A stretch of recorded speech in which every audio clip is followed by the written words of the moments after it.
Good evening students. நாம வந்து last videoல என்ன பார்த்தோம்னா NEET physics syllabus வந்து distribution in TN textbook class 11 வந்து பார்த்தோம்.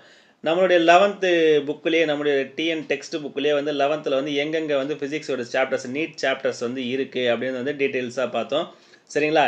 இந்த வீடியோல நாம என்ன பார்க்க போறோம்னா NEET +2 chapters வந்து physics chapters வந்து unit wise வந்து எங்கெங்க இருக்கு நம்மளுடைய புத்தகத்துல நம்மளோட TN டெக்ஸ்ட் புக்கில் வந்து எங்கெங்கே இருக்குது அப்படின்றது தான் நம்ம இந்த வீடியோவில் வந்து பார்க்குறோம்.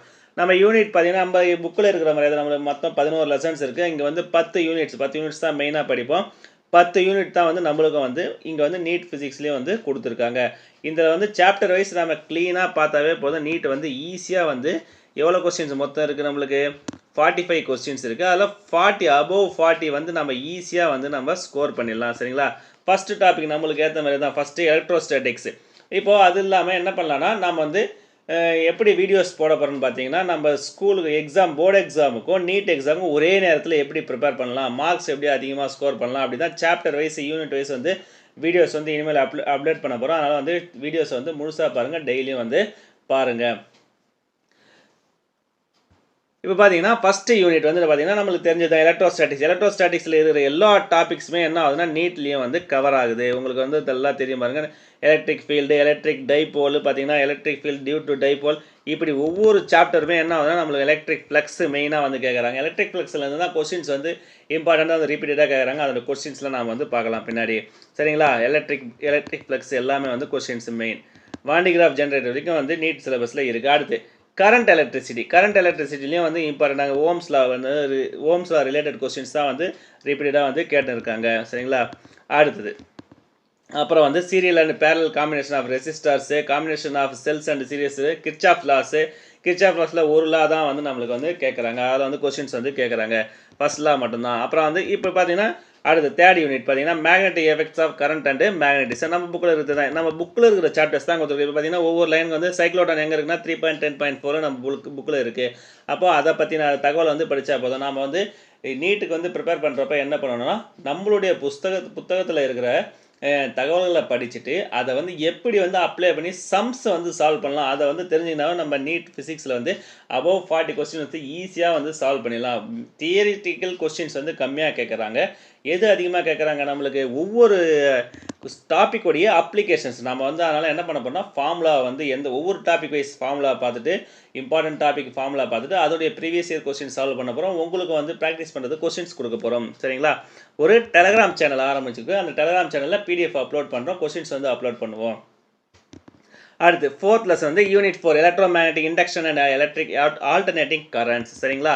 அதில் ஃபேரடேஸ் லா, லென்ஸ் லா, எட்டி currents, self and mutual inductance முக்கியமான டாபிக்ஸ் இதெல்லாம். சரிங்களா? LCR சீரிஸ் சர்க்யூட்டில் வந்து கொஸ்டின்ஸ் வந்து அதிகமாக கேட்குறாங்க. LCR சீரிஸ் சர்க்யூட்டில் வந்து நம்மளுக்கு இம்பார்ட்டன்ட் டாபிக் ஃபோர்த் லெசன்லாம் தெரியும். அது அப்போ நம்ம அந்த கான்சன்ட்ரேஷன் பண்ணி அதிகமாக படிச்சோன்னா என்ன ஆகும், நம்மளுக்கு +2 போர்டு எக்ஸாமுக்கும் யூஸ் ஆகும், நீட் எக்ஸாமுக்கும் வந்து யூஸ் ஆகிடும். அடுத்து எலக்ட்ரோ மேக்னெட்டிக் வேவ்ஸ், அது வந்து ஒரு சின்ன லெசன்ஸ், அது வந்து 1 or 2 கொஸ்டின்ஸ் வந்து கம்பல்சரி கேட்குறாங்க. அடுத்து ஆப்டிக்ஸ் பார்த்தீங்கன்னா கொஞ்சம் பெரிய லெசன்ஸ். ஆப்டிக்ஸ் பெரிய லெசன்ஸ்னால அந்த டாபிக்ஸில் ஆப்டிக்ஸ்லேருந்து கண்டிப்பாக பார்த்தீங்கன்னா 1 கொஸ்டின்ஸ் or 2 கொஸ்டின்ஸ் வந்து வெயிட்டேஜ் வந்து கண்டிப்பாக கேட்குறாங்க. அடுத்து ஆப்டிக்ஸ் பார்த்துட்டோமா? ஆப்டிக்ஸ்க்கு அடுத்தது என்ன டாபிக் நம்மளுக்கு dual nature of matter and radiation. 8th lessons வந்து நம்மளுக்கு வந்து கவர் ஆகும். இது எல்லா டாப்பிக்குமே டி பிராக்லி ரியாக்ஷன்ஸு, இது எல்லாமே Einstein photo electric equation and particle nature of light, இது எல்லாமே வந்து நம்மளுக்கு 8th லெசனில் வந்து கவர் ஆகுது. சரிங்களா? அடுத்து 9th லெசன். அடுத்து பார்த்தீங்கன்னா ஆட்டம்ஸ் 7th லெசனு. யூனிட் 7 இங்கே இருக்குது, ஆனால் நம்மளுக்கு எங்கே வருது 8th லெசனில் வருது. இது 8th லெசன் ரெண்டாக பிரிக்கிறாங்க. அடுத்து ஆட்டம்ஸ் அண்டு நியூக்ளி நம்மளுடைய 9th lesson. Atoms and nuclei வந்து நம்மளுடைய 9th லெசன்ஸில். அது ஆட்டம் மாசஸ்லேருந்து கொஸ்டின் கேட்குறாங்க. ஐசோடோப், ஐசோபார், ஐசோடோன்ஸ்லேருந்து கொஸ்டின், மாஸ் எனர்ஜி ரிலேஷன்ஸ்லேருந்து என்ன பண்ணுறாங்க கொஸ்டின்ஸ் வந்து அதிகமாக கேட்குது. இதில் வந்து 1 or 2 கொஸ்டின் வந்து கண்டிப்பாக கேட்குறாங்க. அடுத்து எலக்ட்ரானிக் டிவைசஸ், இது ஒரு முக்கியமான டாபிக்ஸ். சரிங்களா? நம்மளுக்கு வந்து டயோடு, சோலார் செல்லு, அப்புறம் ஜெனரு, VI கேரக்டரிஸ்டிக்ஸ் ஆஃப் LED, இது எல்லாமே வந்து நம்மளுக்கு என்ன பண்ணுறாங்க கண்டிப்பாக வந்து கொஸ்டின்ஸில் வந்து இடம்பெறுது. ஜங்ஷன் டயோடு, டிரான்சிஸ்டர் ஆக்ஷன்ஸ், இப்படி எல்லா டாப்பிக்குமே வந்து நம்ம எங்கே இருக்குது நம்மளுடைய TN டெக்ஸ்ட் புக்கு நம்ம டெய்லியும் படிச்சுருக்கிற ஃபிசிக்ஸ் புக்கில் கிளாஸ் புக்கில் வந்து இருக்குது. ஆனால் நம்ம என்ன பண்ண போகிறோம் இதில் ஒவ்வொரு டாபிக் வைஸாக அப்லோட் பண்ண போகிறோம். ஒவ்வொரு டாபிக் வைஸாக வந்து சம்ஸ் எப்படி சால்வ் பண்ணுறதுன்னு ஸ்டெப் பை ஸ்டெப் ஒவ்வொரு ஃபார்முலா வந்து பார்க்க போகிறோம். இம்பார்ட்டன்ட் ஃபார்முலா பார்க்க போகிறோம். இம்பார்ட்டன்ட் டாபிக்ஸ் பார்க்க போகிறோம். இது எல்லா டாப்பிக்குமே படிச்சுன்னு இருந்தால மொத்தம் வந்து பார்த்தீங்கன்னா இதில் 148 இருக்குது.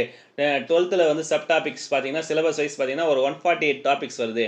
அதுவே வந்து +1ல் பார்த்தீங்கன்னா ஒரு 120 டாபிக்ஸ் வருது. சரிங்களா? அப்போ நம்ம மொத்தம் எவ்வளோ ஆச்சு? 120 ஒரு 260 டாபிக்ஸ் ஆகுது. ஆனால் நம்ம எவ்வளோ படிக்க போகிறோம்னு சொல்கிறேன் நான். ஒரு 80 + 80 இல்லை 75 + 75 படித்தா போதும். 150 டாபிக்ஸை வந்து கவர் பண்ணாவே அபோவ் 40 கொஸ்டின்ஸ் வந்து ஈஸியாக வந்து நம்ம அடிக்கலாம். எந்தெந்த கொஸ்டின்ஸ் ரிப்பீட்டாக எங்கெங்கே கேட்குறாங்க அப்படின்னு அனலைஸ் பண்ண போகிறோம். டாபிக் வைஸ் பண்ண போகிறோம். டாபிக் வைஸ் அனலைஸ் பண்ணுறது மட்டும் இல்லாமல் ஒவ்வொரு டாப்பிக்லேயும் வந்து எக்ஸாம்பிள் சம் வந்து ப்ரீவியஸ் இயர் கொஸ்டின்ஸில் வந்து நாம் வந்து யூஸ் பண்ண போகிறோம். வந்து போட்டு பார்க்க போகிறோம். அதில் வந்து என்ன பண்ண போகிறோம்னா டெலகிராம் லிங்க் இருக்குது. அந்த டெலகிராம் லிங்க் மூலமாக வந்து உங்களுக்கு இந்த பிடிஎஃப் வந்து வழங்குறோம். டெலகிராம் லிங்க் வந்து இந்த யூடியூப் சேனல் இந்த வீடியோக்கு கீழே வந்து கொடுத்துருக்கோம். அதன் மூலம் வந்து டெலகிராம் வந்து ஜாயின் பண்ணுங்கள். ஜாயின் பண்ணிவிட்டு நீங்கள் வந்து இந்த பிடிஎஃப் வந்து டவுன்லோட் பண்ணிக்கலாம். அதில் வந்து கொஸ்டின்ஸும் வந்து அப்லோட் பண்ண போகிறோம். சரிங்களா? இந்த வீடியோ பிடிச்சிருந்தா லைக் பண்ணுங்கள், கமெண்ட் பண்ணுங்கள், நம்மளோட சேனலை சப்ஸ்கிரைப் பண்ணுங்கள்.